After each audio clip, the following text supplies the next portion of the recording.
डूबता हुआ सूरज अपना सुनहरा साया एक सादे से कलई किए गए मकान पर पड़ रहा था कि उस समय तीन भाई सैंटियागो, टोमस और मैटियास खेतों से अपने घर की तरफ लौट रहे थे।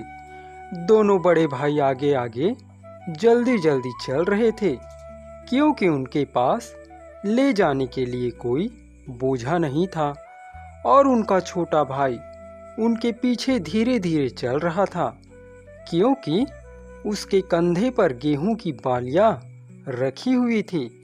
जब वे तीनों घर पहुंचे तो उनकी माँ सैरा ने कहा, बैठ जाओ बेटे और थोड़ा आराम कर लो, मैं तुम तीनों से कुछ बात करना चाहती हूँ। जब वे थोड़ी देर आराम कर चुके तो वहाँ बोली, मैं अब दादी बनना चाहती हूँ, इसलिए मैंने तय कर लिया है कि अब समय आ गया है जबकि तुम्हारे लिए लड़कियां ढूंढी जाए ताकि तुम लोग अपना परिवार शुरू कर सको। इसलिए तुम लोग अपने लिए तुरंत ही लड़कियां ढूंढना शुरू कर दो। तीनों भाइयों ने कुछ सोचते हुए एक दूसरे की तरफ देखा। वे जानते थे कि सारी घाटी में जो पहाड़ों से लेकर समुद्र तक फैली हुई थी, एक भी लड़की ऐसी नहीं थी जिसकी शादी ना हुई हो। जब वे अगले दिन खेतों पर गए तब भी यह मामला उनके दिमाग में घूम रहा था। मैटियास बोला, क्यों ना हम चलकर उस बुढ़िया से पूछें जो समुद्र के किनारे वाली पहाड़ी पर रहती है। मैटियास के आश्चर्य का ठिकाना ना रहा जब उसके भाई उसकी कही बात पर राजी हो गए क्योंकि वे तो कभी उसकी बात सुनते भी नहीं थे। तीनों भाई उस पहाड़ी पर जाने वाले तंग रास्ते पर चढ़ते चले गए जहां से समुद्र दिखाई देता था। वह बुढ़िया अपनी गुफा के सामने जहां वह रहती थी बैठी बैठी ऊन काट रही थी। उसने अपना काम जारी रखते हुए उन भाइयों से पूछा, कैसे आए हो? मैटियास ने सादे और नम्र तरीके से उसको बताया, हम शादी करना चाहते हैं और इस बारे में हम आपसे सलाह लेने आए हैं। बुढ़िया ने पूछा, और तुमको कैसी पत्नियां चाहिए? सैंटियागो तुरंत बोला, मुझको बहुत सुंदर लड़की चाहिए। टोमस भी तुरंत बोला, मुझे ऐसी लड़की चाहिए जो अमीर हो और सुंदर हो।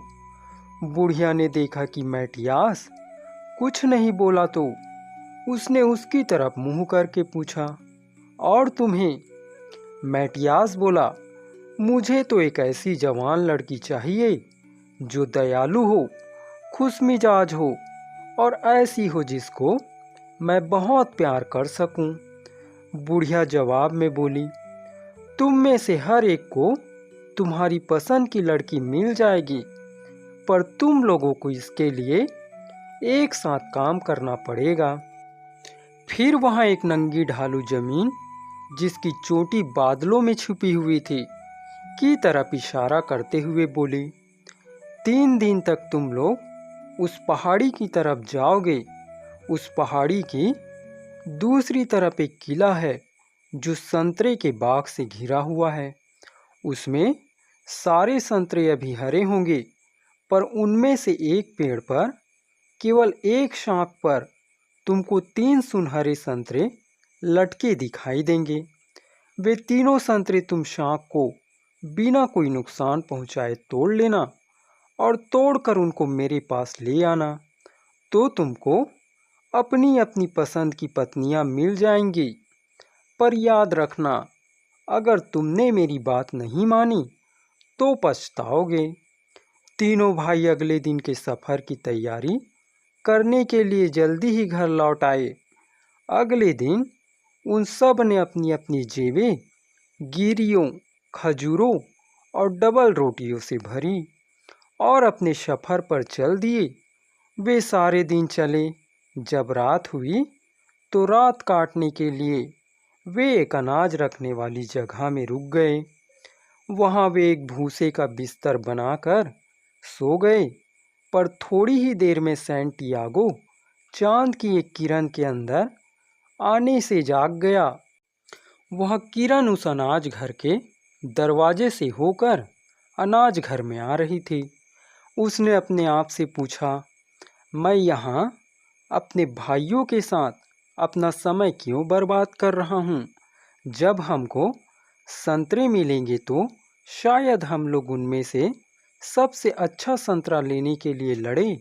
अगर मैं वहाँ सबसे पहले पहुँच जाता हूँ तो मैं उनमें से जो भी मुझे सबसे अच्छा संतरा लगेगा मैं वहाँ संतरा ले लूँगा। फिर मेरे भाई लोग उन दो संतरों के ऊपर लड़ते रहे। यह सोचकर सैंटियागो उठा और सारी रात चलता रहा। तीसरे दिन सुबह सवेरे ही वह किले पर आ गया। तब तक सूरज की किरणें भी उस संतरे की बाग पर नहीं पड़ी थी। संतरे के सफ़ेद फूल सुबह की रोशनी में चमक रहे थे और जैसा उस बूढ़ी स्त्री ने कहा था, सारे संतरे अभी भी हरे थे। सैंटियागो उन सुनहरे संतरों की खोज में लग गया। तभी एक पेड़ की सुनहरी चमक ने उसका ध्यान खींचा, जो किले के दरवाजे के पास लगा था। वे तीनों संतरे पेड़ की सबसे ऊंची शाख पर असली सोने के संतरों की तरह चमक रहे थे। यह शाख बहुत ऊंची थी। वह उस शाख तक नहीं पहुंच सकता था, पर वह उनको छोड़ने वाला भी नहीं था। उसने पेड़ को पकड़ा और यह देखने की कोशिश की कि वह उसको हिलाकर वे संतरे तोड़ सकता था कि नहीं। पर उसके आश्चर्य का ठिकाना ना रहा जब उसने देखा कि उसका तो हाथ ही उस पेड़ के तने से चिपक गया। वह फंस गया था। उसी समय किले में से निकलकर एक बूढ़ा बहुत सारे चौकीदारों के साथ वहां आया। उसने अपने जादू की छड़ी उस पेड़ से धीरे से छुआई और सैंटियागो को पेड़ से छुड़ा दिया। पर फिर उसको तुरंत ही उन चौकीदारों ने पकड़ लिया और एक तहखाने में डाल दिया। उस तहखाने से सैंटियागो ने सुना कि वह बूढ़ा अपने आप से रो रो कर कह रहा था, ओ मेरी प्यारी पत्नी, मेरी कीमती बेटियां, तुम कब तक इस तरह से कैद रहोगी? उधर अगले दिन टोमस और मैटियास सोकर उठे तो उन्होंने देखा कि सैंटियागो तो उनको धोखा देकर भाग गया था। वे उठकर अपने सफ़र पर चल दिए। उस दिन शाम को रात को ठहरने के लिए उनको पहाड़ी के एक तरफ एक गुफा मिली, सो वे लोग वहीं ठहर गए। जब मैटियास सो गया तो टोमस दबे पांव उठा और यह सोचकर वहां से चल दिया, सैंटियागो तो पहले ही चला गया है, पर मैं उसको पकड़ लूँगा। मैं इस बेवकूफ़ मैटियास को यहीं छोड़ जाऊँगा, फिर यहाँ जो चाहे करे। तीसरे दिन दोपहर को टोमस किले पर पहुँच गया, पर उसको सैंटियागो वहाँ कहीं नहीं दिखाई दिया। टोमस को वहाँ की संतरों की खुशबू बहुत ही अच्छी लगी। उसने भी देखा कि जैसा कि उस बुढ़िया ने कहा था, अभी सारे संतरे कच्चे थे। तभी उसकी निगाह किले के दरवाजे के पास लगे एक पेड़ पर पड़ी, जिससे रोशनी निकलकर आ रही थी। वह उधर ही खींचा चला गया। वह जाकर उसने देखा कि वह रोशनी तो उस पेड़ पर लगे 3 सुनहरी संतरों में से आ रही थी। उन सुनहरे संतरों को देखकर तो वह पागल सा हो गया और पेड़ की तरफ लपका। जैसे ही वह पेड़ पर चढ़ने के लिए पेड़ से लिपटा, उसका सारा शरीर पेड़ से चिपक गया और वह तो हिल भी नहीं सका। कुछ पल बाद ही वह पहले वाला बूढ़ा फिर वहां अपने चौकीदारों के साथ आया और अपनी जादू की छड़ी टोमस के शरीर से छुआकर उसको पेड़ पर से छुड़ा लिया। उसके चौकीदारों ने उसको भी ले जाकर उसी तहखाने में डाल दिया, जहां उसका बड़ा भाई सैंटियागो पड़ा हुआ था। इस बार दोनों ने उस बूढ़े को रोते हुए सुना। ओ मेरी पत्नी, ओ मेरी कीमती बेटियों, एक भयानक जादूगर ने तुमको इस तरह कैद कर रखा है। कब आजाद होगी तुम? उधर अगले दिन जब मैटियास सोकर उठा तो उसने देखा कि टोमस भी उसको छोड़कर भाग गया है। उसने सोचा कि अब उसको जल्दी करनी चाहिए, क्योंकि उस समुद्र के किनारे वाली बुढ़िया ने कहा था कि सबको साथ साथ रहना है। फिर भी किले पर पहुंचते पहुंचते उसको तीसरे दिन का तीसरा पहर हो गया। उसको भी संतरों के फूलों की खुशबू आई, तो उनका पीछा करते करते वह भी उन सुनहरे संतरों के पेड़ के सामने आ पहुंचा।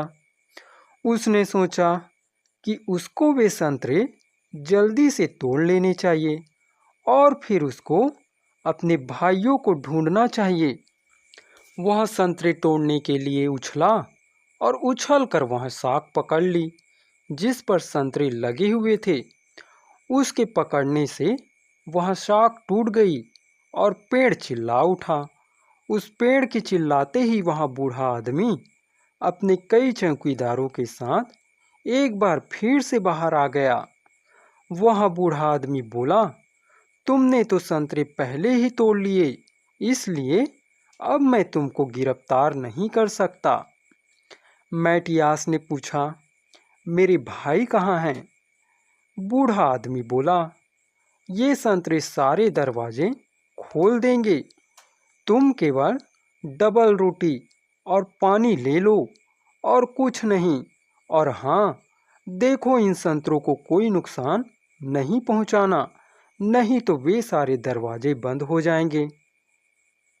मैटियास किले की तरफ दौड़ा तो उस बूढ़े के कहे अनुसार किले के लोहे के भारी दरवाजे उसके आगे आगे अपने आप खुलते चले गए। किले के अंदर किले की ऊंची ऊंची दीवारें बढ़िया पर्दों से ढकी हुई थी। मैटियास का ध्यान एक खास पर्दे की तरफ गया जिसमें एक नौजवान लड़की एक घाटी में एक संतरे के बगीचे में खड़ी थी। हालांकि उसका मन वहां से हटने के लिए नहीं कर रहा था, पर फिर भी वह अपने भाइयों की खोज जारी रखने के लिए वहां से आगे बढ़ा। आखिर उसने उनको पा ही लिया। उस तहखाने का दरवाजा जिसमें उसके भाई कैद थे अपने आप ही खुल गया था। सैंटियागो और टोमस दोनों उसके सामने गिड़गिड़ाए, तुमको अकेला छोड़ने के लिए हमें माफ कर दो। मैटियास बोला, अब इन सब बातों का कोई मतलब नहीं है। अब तो बस हमें इन संतरों को समुद्र के पास रहने वाली उस बुढ़िया के पास लेकर जल्दी ही पहुंचाना चाहिए। सो सैंटियागो और टोमस उस किले की शान से प्रभावित होते हुए बेमन से मैटियास के पीछे पीछे हो लिए। मैटियास बोला, हमको किसी चीज को छूना नहीं है। सफर के लिए केवल डबल रोटी और पानी ले लो। पर जब वे मैटियास के पीछे किले के बाहर जा रहे थे तो उन्होंने अपनी जेबें, जो भी सोने और चांदी की चीजें उनके हाथ लगी, उनसे भर ली। मैटियास जल्दी जल्दी बिना खाने और पीने के लिए रुके चला जा रहा था। हालांकि सूरज बहुत गर्म था, पर संतरे ताजा ही रहे। पर इससे पहले कि वे किले से बहुत दूर पहुंचे, मैटियास के दोनों भाइयों ने अपनी डबल रोटी पहले ही खा ली थी और अपना सारा पानी खत्म कर लिया था। उन्होंने यह भी नहीं सोचा कि सफर के अभी 2 दिन और बचे हैं। वहाँ रात तीनों भाइयों ने एक चरवाहे की झोपड़ी में बिताने का निश्चय किया, पर सैंटियागो को रात भर नींद नहीं आई। वह इस बात से बहुत दुखी था कि उसका सबसे छोटा भाई वे संतरे लेकर जा रहा था, जबकि वह सबसे बड़ा था और वह इस काम को नहीं कर सका। सो आधी रात को वहाँ उठा और अपने छोटे भाई के हाथ में लगी संतरों की शाख में से सबसे बड़ा संतरा तोड़ा और अपने सफर पर चल दिया। सैंटियागो सारी रात चला और फिर अगली सारी सुबह चला। जल्दी ही सूरज जोर से चमकने लगा और सैंटियागो को प्यास लगाई। उसको लगा कि वह तो प्यास के मारे मर ही जाएगा। जब वह प्यास और नहीं सह सका तो उसने वहाँ रसीला संतरा खाने का निश्चय किया। पर जब उसने संतरे को बीच में से फाड़ा तो उसमें से एक बहुत ही सुंदर जवान लड़की निकल पड़ी। संतरे में से निकलते ही उसने उससे डबल रोटी मांगी। सैंटियागो केवल यही कह सका, डबल रोटी तो मेरे पास नहीं है, वहाँ तो मैंने सारी खा ली। फिर उसने उससे थोड़ा सा पानी मांगा। वहाँ फिर बोला, मैंने तो पानी भी सारा पी लिया, तो मैं अपने संतरे में वापस जाती हूँ और फिर अपने पेड़ में। यह कहकर वहाँ लड़की उसी संतरे में गायब हो गई और फिर संतरा भी उसके हाथ से निकलकर गायब हो गया।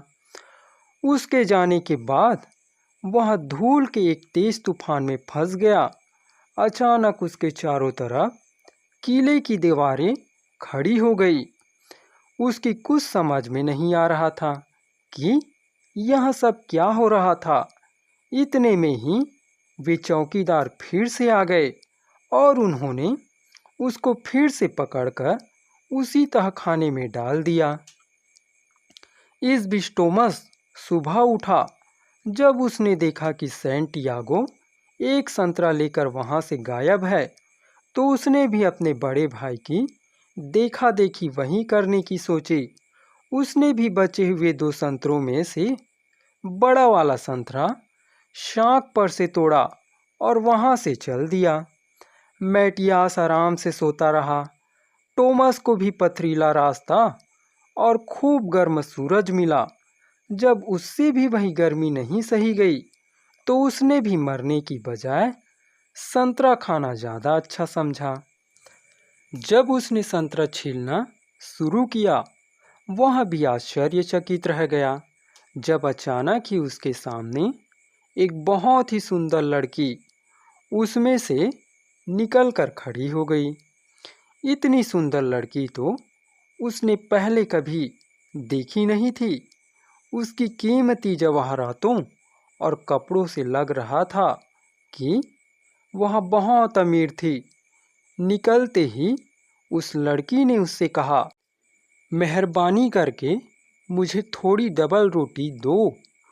टोमस तो बस इतना ही बोल सका, मेरे पास तो कोई डबल रोटी नहीं है, मैंने तो अपनी सारी डबल रोटी खा ली। वह लड़की फिर बोली, तो फिर थोड़ा सा पानी ही दे दो। वह दुखी होकर बोला, मेरे पास तो वह भी नहीं है, मैंने तो वह भी सारा पी लिया। वह लड़की बोली, तब मैं पहले अपने संतरे में और फिर अपने पेड़ में वापस जाती हूँ। यह कहकर वहाँ उस संतरे में गायब हो गई और संतरा वापस पेड़ पर चला गया। उसके गायब हो जाने के बाद टोमस ने भी अपने आप को धूल के तूफान में घिरा पाया। उसके चारों तरफ भी किले की दीवार खड़ी हो गई और वे चौकीदार उसको भी पकड़कर उसी तहखाने में डाल आए जहाँ सैंटियागो पड़ा हुआ था। जब मेटियास सुबह जागा तो उसने देखा कि उसकी शाख पर अब केवल एक ही संतरा रह गया है। वह अपने भाइयों के लिए बहुत दुखी हुआ। उसने सोचा, कितने जल्दबाज हैं ये लोग। डबल रोटी और पानी जो उसने बचा कर रखा था उसके सहारे मेटियास वह गर्म सूखी घाटी पार कर गया। शाम तक वह समुद्र के पास और फिर उस बूढ़ी स्त्री की गुफा तक पहुंच गया।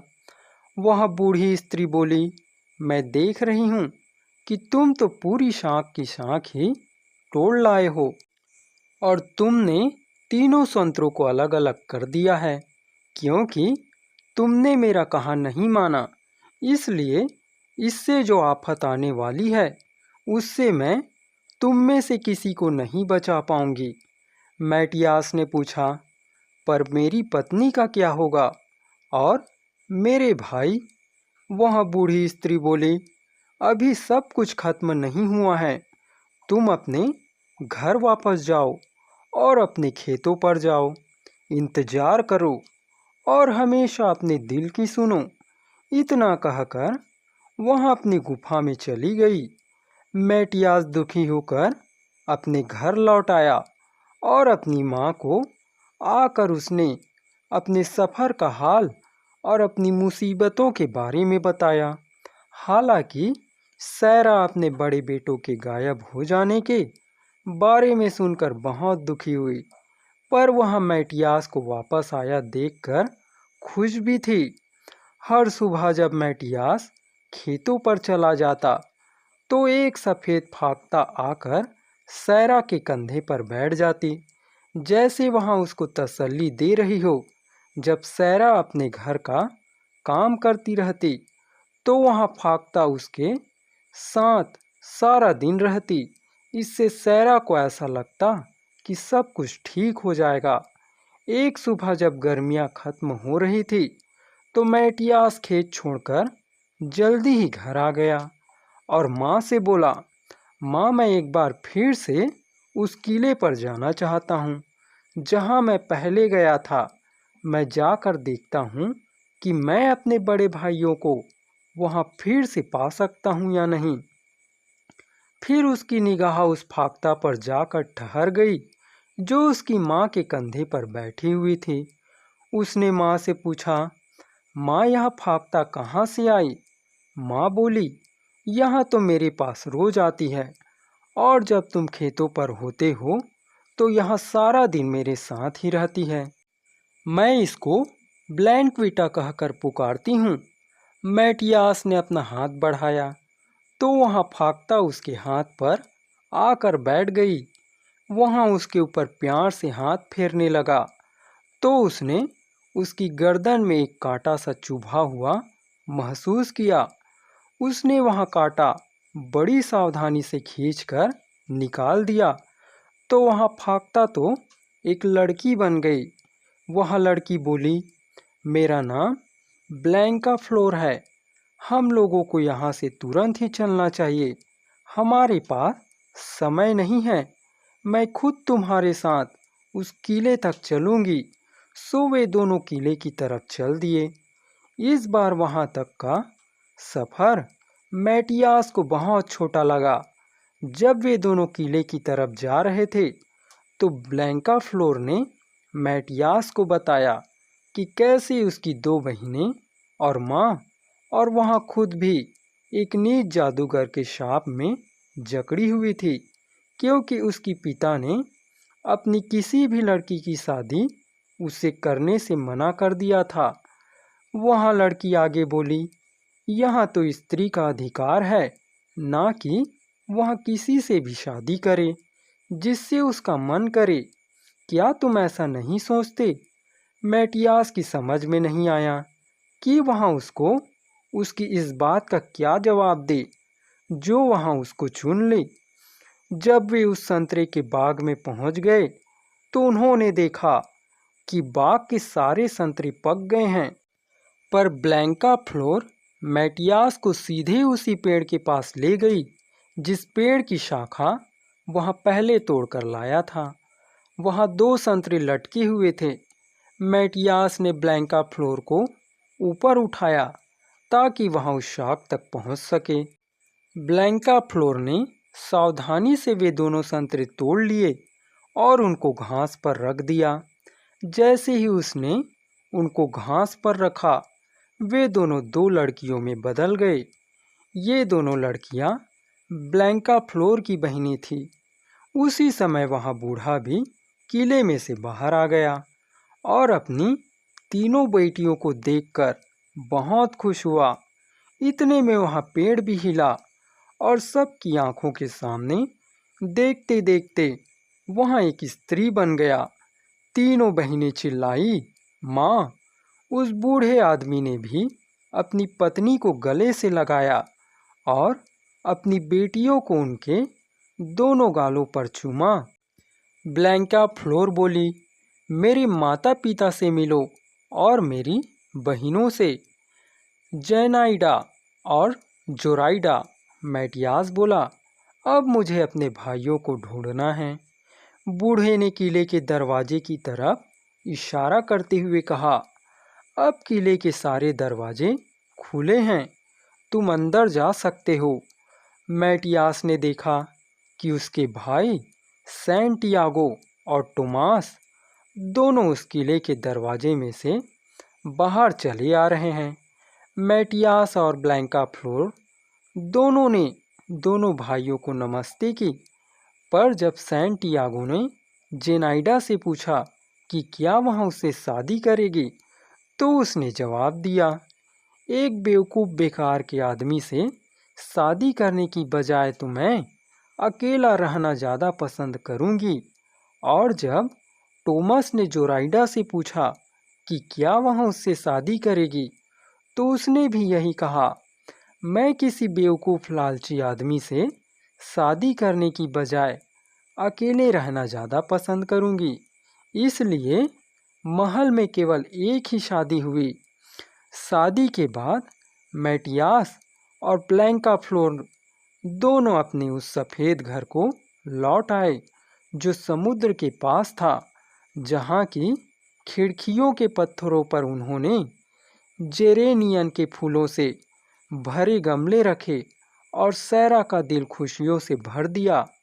किसी को नहीं पता कि सैंटियागो और टोमस का क्या हुआ, पर अगर हमें उनके बारे में कुछ भी पता चला तो हम तुम लोगों को उनके बारे में ज़रूर बताएंगे।